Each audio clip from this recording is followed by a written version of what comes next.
we were headed to the town of San Pedro on Ambergris Caye, one of several small islands along the coast.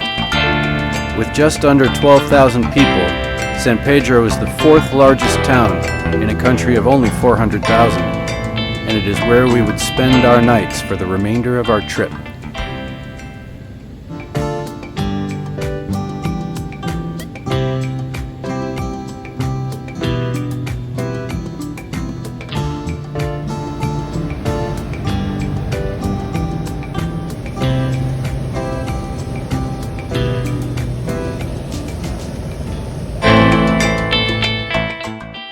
As part of Belize's response to the COVID-19 pandemic, the government imposed a curfew of 9 p.m. for the islands.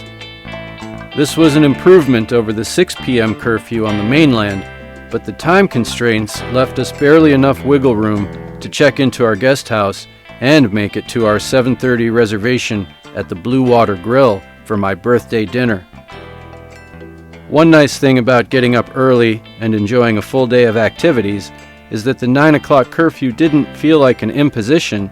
It felt more like bedtime.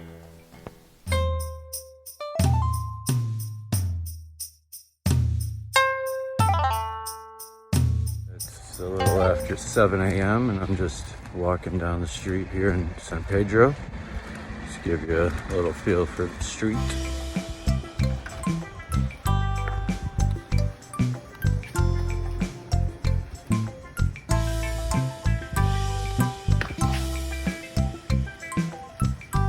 Green building coming up on the right is our place of residence.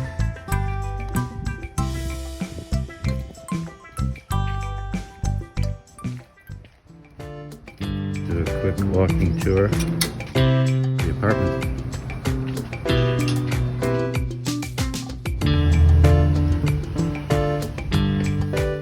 There we go. There's a cool rooftop there. Okay, we'll go down. Shower. Show you that in a minute.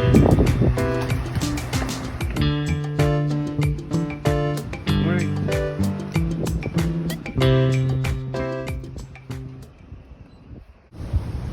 Now we'll go inside. COVID protocols are in place.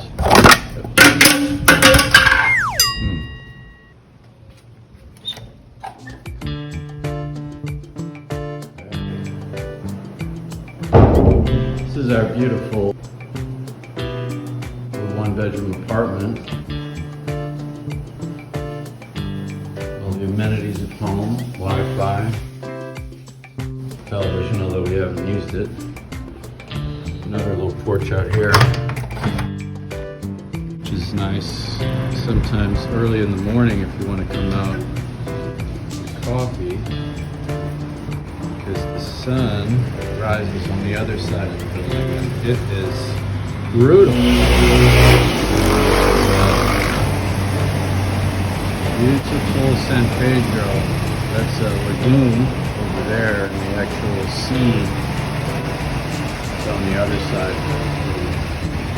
Complete the walking tour with a little peek at the sea. So it's really quite nice to be able to come outside in the morning and see this.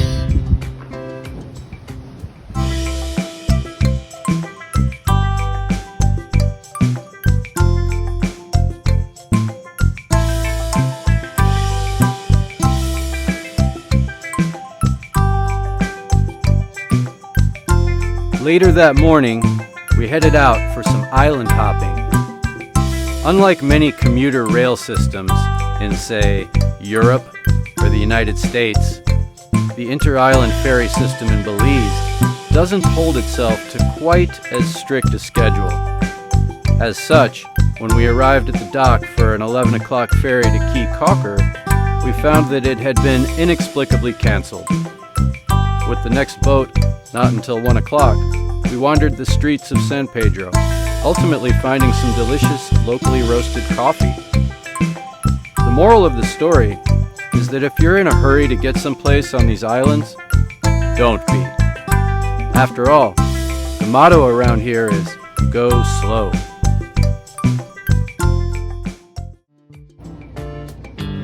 Eventually, we were on a boat for a 30-minute ride to Caye Caulker.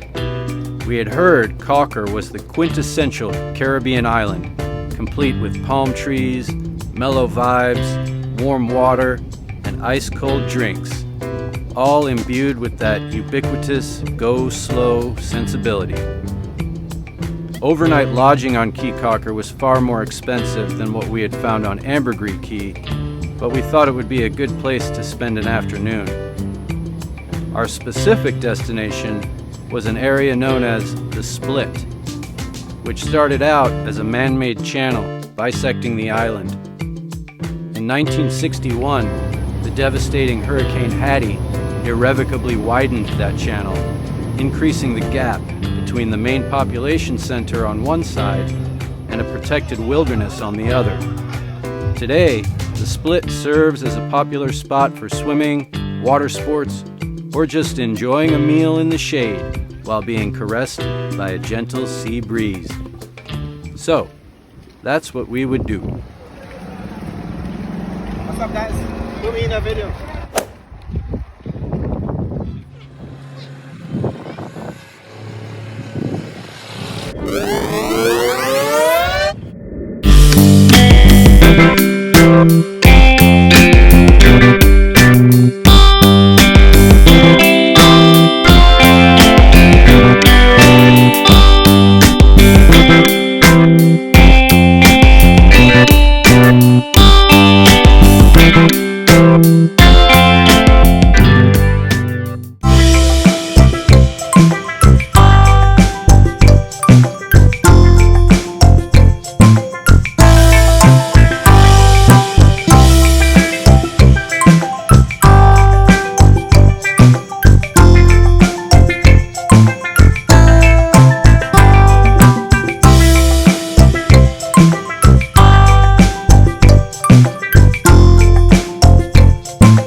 Platform diving, take one.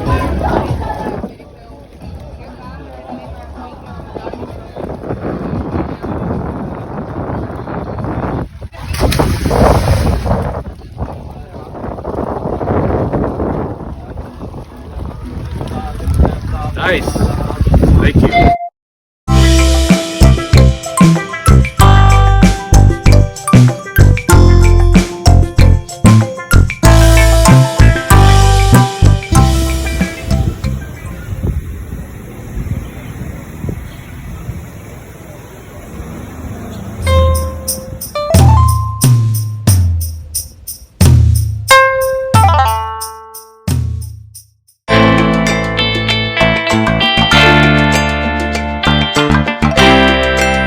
So we're about to walk into the Super Buy, which is the grocery store closest to our little apartment, and let's see what they have.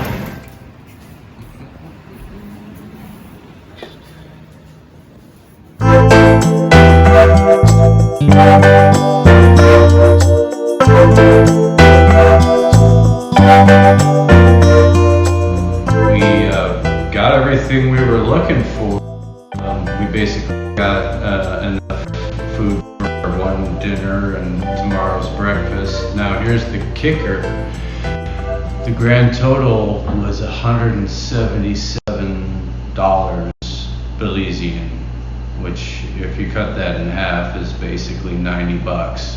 90 bucks for all of this. What do we have? We got some jalapeno peppers, shells, mushrooms,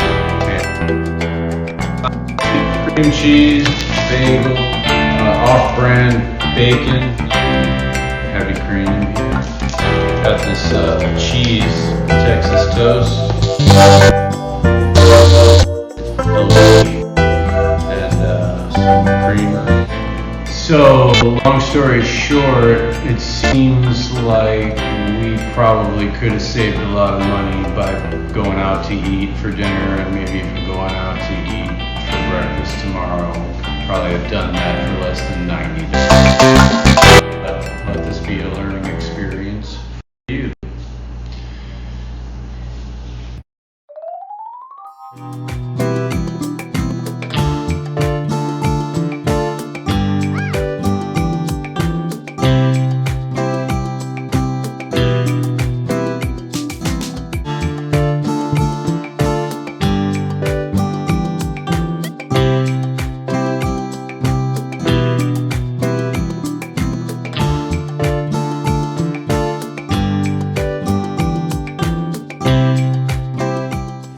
Hello, this is just an update as to what we're doing with all that really expensive produce and whatnot that we got from the, what's that place called? Super Buy. Water is boiling in anticipation of the large shells by Barilla. Got some bacon that I cut up and I'm now frying. I ordinarily probably would have put it in the oven. Whole, but we are limited to what we have in this kitchen that we're renting, and there were no baking pans, so I just decided to chop it up and pan fry it, and I'll probably stir that around in a minute. Also, we have some vegetables that I recently prepped. See, mushrooms, leeks, zucchini, some jalapenos. And then I'm very excited about my multi-pack of cheese. It's like a 4-in-1, look at that. Marble Jack, Monterey Jack, mild cheddar, and pepper jack. So all of this is gonna go into our cheese sauce for some macaroni and cheese. All right, so the homemade bacon bits are done. And one of the things I did not purchase at the store was cooking oil. We have bacon grease, which works great. So, in go the vegetables directly into the pan that I just removed the bacon from, and then that's it. Saute for a few minutes.